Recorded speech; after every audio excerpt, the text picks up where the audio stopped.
Hello, in this video I'm going to show you how to use the micrometer screw gauge. Okay, so how do we use the MSG, huh? So first, notice that there are two scales. This is the main scale, right? The one here is the main scale. And then there's also the rotating scale, right? This one, the one that you can rotate.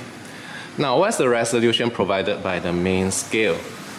It's a bit hard to see here, but if you open it more, then you can see more labels. So this will make it more obvious. So this looks like 5 mm, right? This looks like 5 mm. That means we are going by 0.5 mm, right? So going from here to here is 0.5 mm, then that's 1 mm, then that's 1.5 mm, 2 mm, 2.5 mm, and so on. Get it? So the main scale gives us a resolution of 0.5 mm. Now what about the rotating scale? First, I want you to notice that there are 50 intervals on the rotating scale. See, this is 0. Then as we rotate, it goes 5, 10, 15, 20, and so on. Then 40, 45, and then at the 50th mark, it goes back to 0. So there are 50 markings on the rotating scale. Now I want you to notice that when we rotate the thing by one round, the main scale advanced by 0.5 mm. Alright, see huh? So now it's at the 5 mm mark. So I rotate this, and at the end of one complete round, the main scale is showing the 5.5 mm mark. Alright? So if I rotate it by another round, now we are at the 6 mm mark. So think about it. Every time I advance the main scale by 0.5 mm, I go through 50 intervals on the rotating scale. That means the rotating scale is giving me a resolution of 0.5 mm divided by 50, which is 0.01 mm. Get it? So that's how we squeeze out this amazing resolution of 0.01 mm out of this instrument. Okay, so let's try to read this reading here. So first, look at the main scale. So there's a 0.5 mm and then 1 mm, and the 1.5 mm mark has not appeared on the main scale. So this will be something that's between 1 mm and 1.5 mm. Now we look at the rotating scale. What we are seeing here is the 34th mark. So that makes this 1.34 mm. Amazing, right? The resolution, 1.34 mm. We can read to the nearest 0.01 mm. Okay, let's try this one. First, look at the main scale. We have 1 mm, 2 mm, 2.5 mm. The 3 mm marking has not appeared yet. So this is something that's between 2.5 mm and 3 mm. Now we look at the rotating scale. This is the 28th mark, right? The 28th mark.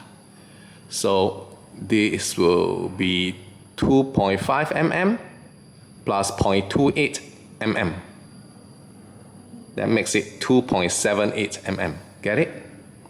Okay, people, look at this reading here. Obviously, it's the 49th mark that's aligned. But, you know, from my experience, I know that some students will read this as 0.99 mm and some students will read it as 1.49 mm.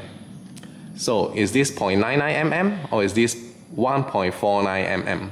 So that depends on whether you think that the 1 mm mark has appeared or not, right? And you see that's a problem with the MSG in practice. In theory papers, the drawings are always perfect one. But in practice, you know, the markings, they have a certain thickness to it, right? And because it has a certain thickness, sometimes you see a little bit of it even though it shouldn't have appeared, and sometimes you don't see it at all even though it should have appeared. You understand? So for this one, it's actually 0.99 mm. It's not 1.49 mm. So how can we tell? You just look at the main scale and ask yourself, does this look like 0.99 mm or 1.49 mm? is very close to 1 mm, right? So 0.99 mm is correct. 1.49 mm has got to be wrong. To be 1.49 mm, you have to go, look something like this. You have to turn it another round. Ah, this is what 1.49 mm should look like. Get it? So always check with the main scale. Just by using the main scale alone, you should have a good idea what the reading should be. Huh? Okay, so here's another example. What do you think this is? Is this 5.01 mm or is this 5.51 mm? So again, the marking is very close, you know. It's just about to appear or it's just about to be hidden. So to make sure you got the correct reading, you should look at the main scale. Does this look like 5.01 or does this look like 5.51? I hope that you realize definitely it's not 5.01 because to be 5.01 it should be just at the 5 mm mark. But obviously this is like midway already. So this is 5.51 mm, alright? It's not 5.01 mm. Okay, one last thing, you can turn this thing by rotating it here, or you can rotate the ratchet here. This thing has a name, it's called the ratchet. This allows you to rotate it quite quickly, much more quickly than this one. But when you are about to close the jaws, you should always use the ratchet only. Because the ratchet has some built-in mechanism. Once the jaws are closed, or rather once contact is made with the whatever you are trying to measure, it will stop rotating, it will stop closing, and it will make this very nice click click click click sound. Very nice. You see, we have measured the thickness of this wire here to be this. But if you are very strong and you are not using the ratchet, you are very strong, you can you can always make the wire thinner. You can always make it thinner. Wow, see? Wow, it's so thin now. Wow. Oh. Alright, yeah, so always use the ratchet. Don't turn this by brute force. Alright, that's all. Ta-ta.